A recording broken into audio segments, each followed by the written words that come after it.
Good afternoon. I'm here today with Samantha Lange, an environmental health practitioner from the City of Ekurhuleni, and Estelle Ninaber, who's manager of a sub-region in Ekurhuleni, and they've been kind enough to agree to just chat with us a little bit about certificates of acceptability. Ladies, welcome. Thank you.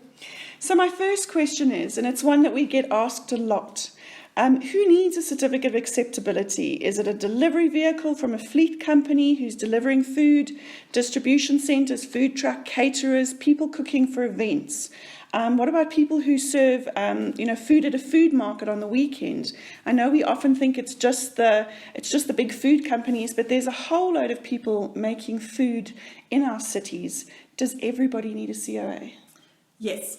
So anybody who works with food at all, whether they store it, pack it, transport it, cook it, peel it, prepare it, anybody who is making or doing anything with food needs to have a certificate of acceptability, provided they are doing it for gain. So that would include your little lady making cook sisters for the food market. It would include your 5-star hotel. It will include any restaurants, any takeaway outlets, any corner cafes, any wholesalers, warehouses, anybody dealing with food.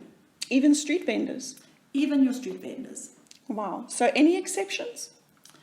The exceptions would be a normal household, a private household, or anybody who is not making food for gain. So any charity that is just handing out food, they wouldn't need a certificate of acceptability.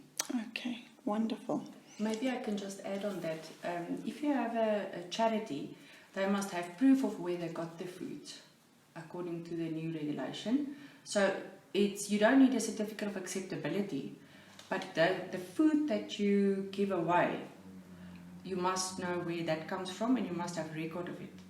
And maybe I can just add on with your certificate of acceptability, under the new 638, any outsourced vehicle used for the transport of perishable food on behalf of a person in charge of a food premises must also now have a certificate of acceptability. So that is something that's still new, but it will definitely have a huge impact, especially on our big food industries and chain stores making use of outsourced vehicles. Okay, so the outsourced vehicle company themselves would have to have a COA for their vehicles? For their vehicle, Each yes. and every vehicle. Each vehicle would need its own COA? Yes. Wow. But the vehicle that belongs to the specific food shop, they don't need their own. Their vehicle will fall under the certificate of acceptability of the food premises. Okay. Wow, that's interesting. So where should people apply for the certificate of acceptability? At your local authorities, you can go on the websites, or you can just phone maybe the customer care centres and ask for the environmental health section of that local authority. Okay. And how long does it take to get a certificate? Well, it depends on whether a premises is compliant or not. If the premises is compliant with the legislation and they are also correctly zoned, so that means they are in a premises that is made for that purpose. For example, they're in a shopping centre that has been built correctly with building plans and it's properly zoned, and the food outlet complies with the requirements, it can be as quick as 1 or 2 days. It's just a case of doing the application and the inspector coming in, or the EHP coming and doing an inspection and checking that everything's compliant with the legislation. So what could a business do to ensure that they are ready for getting the COA and the inspection? What sort of things should they prepare? So they need to make sure that the application is filled in correctly and that they've got all the necessary documents that the EHP has asked them for. It can change from one local authority to another. Okay. For example, we want to ensure that a premises is correctly zoned, so we ask for a zoning certificate to make sure that if it is a food premises, it's zoned for that specific business. Then we also like, for our auditing purposes, we like proof that there is refuse removal on the premises. And now with the new legislation talking about training, it would also make it a lot quicker and easier with the application if the business send through proof of training of the person in Okay. charge for the certificate of acceptability. But as long as everything is in place, it really should, and as long as the premises is structurally compliant, it should really go very smoothly. Okay.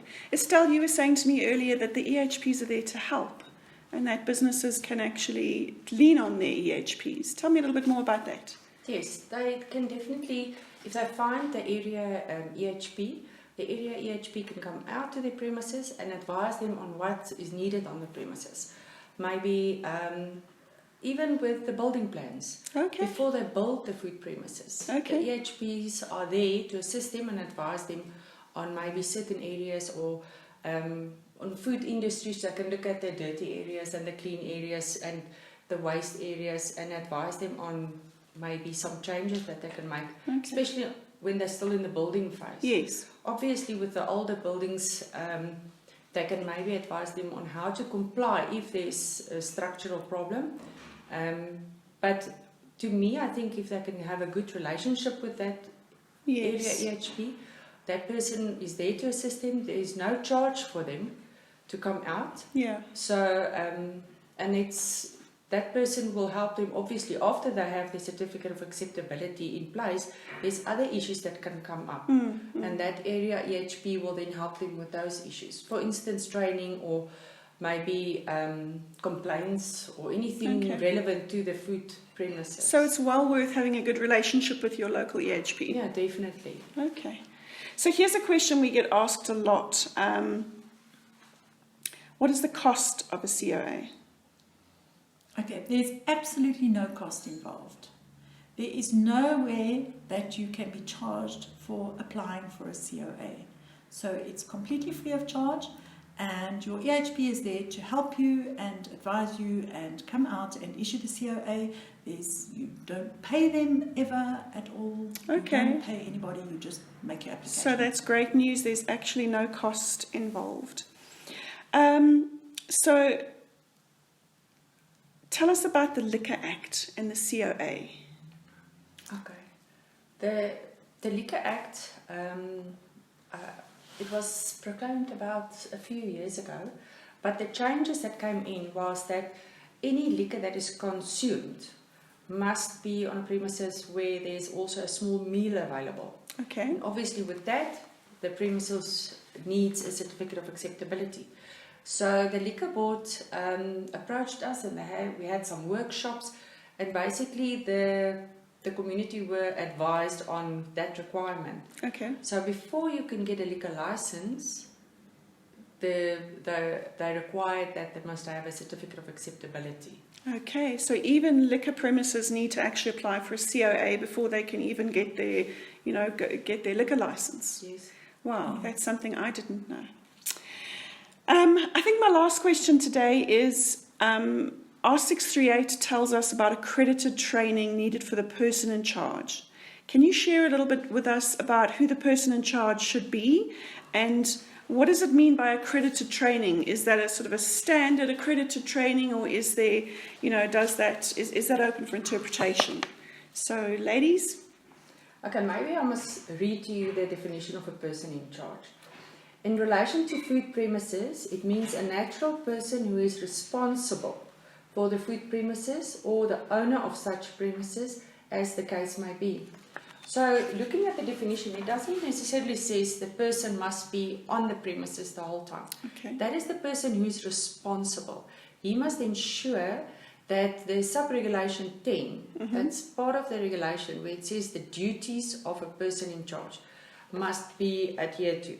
So that will be basically, he must ensure that there's a waste removal service on the premises. He must ensure that his staff is trained in basic food hygiene and food safety. And there's a lot of points, but it's very important if you go and look at what is that person's responsibility.